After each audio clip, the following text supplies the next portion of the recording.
Graça e paz, povo de Deus, aqui é o pastor Cláudio do Ministério Internacional Novo Tempo. Estou vindo aqui para mais um bloco do projeto Palavra-Chave. Vou trazer aqui o texto para nossa meditação e reflexão. Esse texto se encontra no livro de Jonas, capítulo 4, verso 2 e 3. E a Bíblia vai dizer o seguinte, deixa eu separar aqui também do lado de cá. E orou ao Senhor e disse: Ah, Senhor, não foi esta a minha palavra estando ainda na minha terra? Por isso é que me preveni, fugindo para Tarsis, pois sabia que és Deus compassivo e misericordioso, longânimo e grande em benignidade, e que te arrependes do mal. Peço-te, pois, ó Senhor, tira a minha vida, porque melhor me é morrer do que viver. É muito forte. Ler esse texto, ler o livro de Jonas, os 4 capítulos ali, é um ensinamento muito grande, porque nós estamos falando de um profeta, um homem que foi levantado como voz de Deus na terra. Então, se um homem foi levantado como voz de Deus, a gente entende que é para salvar pessoas, que é para alertar pessoas e levar pessoas ao arrependimento. Mas, conhecendo bem essa história aqui, a gente vê que nem sempre foi assim. Eu separei aqui 5 palavras para a gente trabalhar, para a gente poder entender um pouquinho mais o texto e o contexto, né? Preveni, fugindo, sabia, peço-te e melhor. Vamos voltar para o texto. E orou ao Senhor e disse: Ah, Senhor, não foi esta a minha palavra, estando ainda na minha terra? Por isso é que me preveni. Pastor, prevenir em que sentido? Prevenir é dispor com antecipação, de modo que se evite um mal ou dano, impedir que algo aconteça. Olha isso, hein? Olha o que está passando na mente de Jonas. Deus dá uma ordem, então ele dispõe com antecipação, de modo que se evite que aquilo aconteça. O que, pastor? Aquele povo se arrependa, porque ele sabia que Deus era compassivo. E aí o que ele faz? Ele foge que nem um bandido.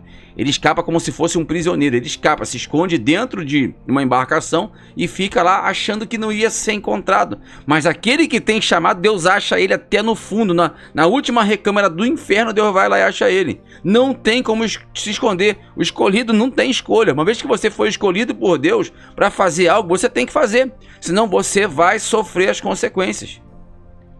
Você vai sofrer. Jonas aqui não só sofreu, como todos que estavam com ele também iam sofrer a consequência. Precisou fazer o quê? Aqueles homens tirarem ali, não sei se foi no palitinho, sei lá, lançaram sorte e jogaram Jonas no mar, para que aquela fúria, a ira de Deus se aplacasse contra eles. E olha que eles não tinham culpa de nada, só porque a pessoa que foi chamada estava escondida justamente aonde? Dentro do barco deles. E aí, pastor, mas Jonas não sabia. Jonas sabia. Ele mesmo falou: pois eu sabia. Tem muito crente que eu não sei, eu não sei usar a expressão, meu Deus, eu não consigo usar a expressão.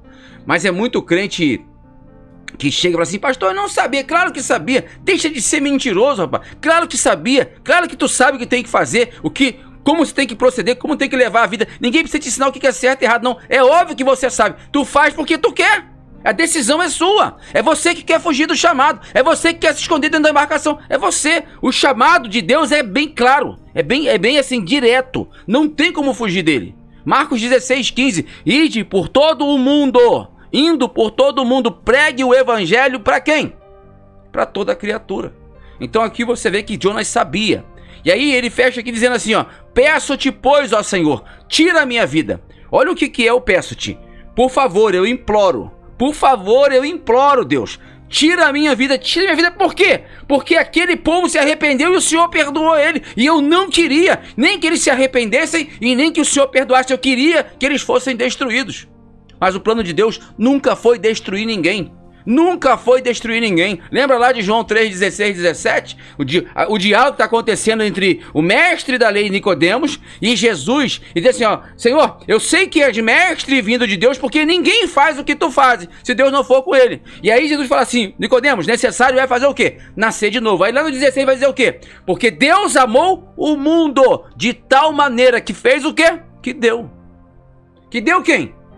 O seu Filho unigênito, para que todo aquele que nele crê não pereça, mas tenha a vida eterna. Aí o 17 vai dizer o quê? Porque Deus, ele não enviou o Filho para destruir, mas enviou o Filho para salvar. Essa sempre foi a intenção de Deus, salvar.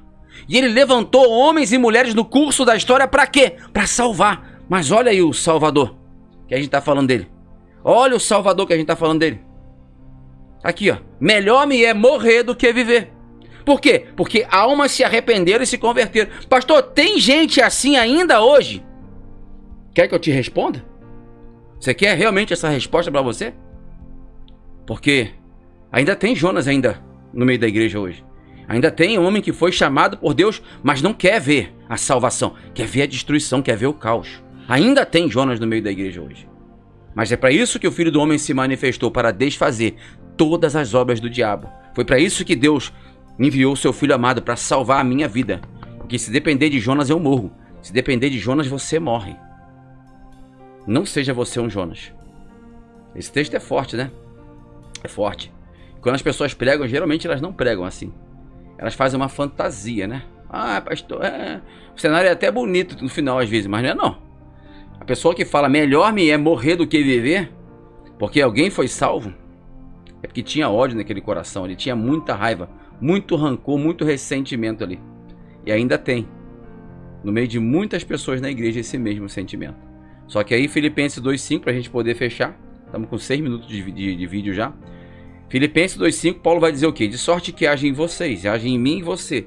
O quê? O mesmo sentimento que havia em Cristo Jesus. É o sentimento dele que tem que imperar dentro do meu coração e do teu. Para quê? Para que a gente possa ter amor pelas almas e que as almas sejam salvas através da pregação da palavra. Amém? Depois a gente volta aí com mais um bloco do projeto Palavra-Chave. Que Deus possa abençoar poderosamente a tua vida em nome de Jesus.